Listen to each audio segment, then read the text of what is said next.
Hi everybody, Suzanne here. Did you know that the stock market has returned more than 10% a year over the last century? And yet at the same time, the average investor has only made 4%. There are a lot of reasons for this, but the quickest way to increase your investment returns is to lower your costs.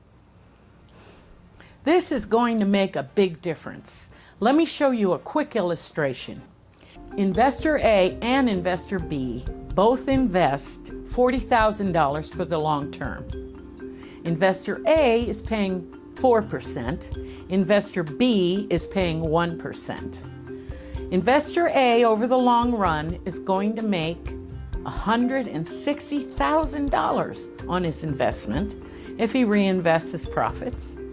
Investor B, at the same time over 24 years, is going to yield twice that amount, $320,000. And that is for a difference of 3% a year.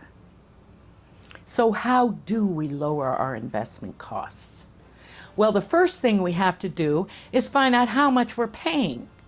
You know, I've sat down with thousands of people over the last 35 years since I've been helping people with their investments. And most of the time, when we add it all up, people are paying 4 to 5% a year. We think everyone should be paying 2% a year maximum. And some of you should be paying a lot less than that. So to find out how much you are paying, first go to your statements. On your statements, you should see your advisory fees, your account fees, special services fees, and commissions and markups. If you look on your summary section, you should see your account fees and your advisory fees. These are charged quarterly or annually. One of the first solutions to look for is don't pay account fees. Most brokerage firms no longer charge these. They are negotiable, as are your special services fees. Many times you can negotiate with your broker to eliminate these fees. You will also have to look at your confirmations of trade to see what your commissions, transaction fees, and markups are. In the old days, everybody paid commissions. That's not the case anymore. If you are paying commissions, you shouldn't be. You should be paying only transaction fees, and your transaction fees should be no more than $9.95 a trade, no matter how big the trade is. If you buy a package product, you're going to have to look in a quarterly report or the prospectus to find how much you're actually paying. What's a package product? Mutual funds, exchange-traded funds, unit trusts, closed-end funds, shares of investment companies, annuities, life insurance, endowment contracts. Just about anything that isn't a stock or a bond is a package product. And often there are lots of hidden fees there. There are two kinds of fees we're looking for. One are sales charges and the other are operational fees.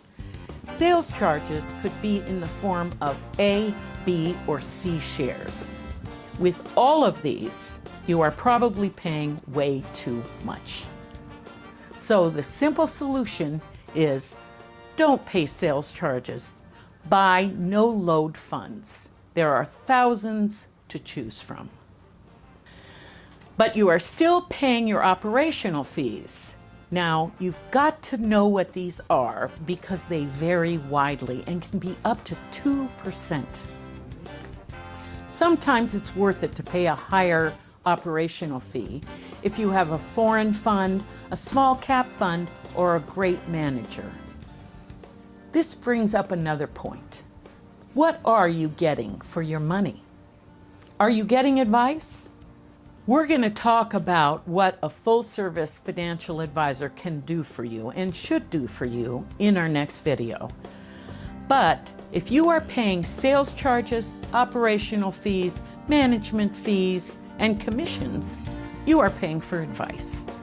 So ask yourself, are you getting good advice? Are you getting the advice that you want? If you are, then you should expect to pay up to 2% a year for that.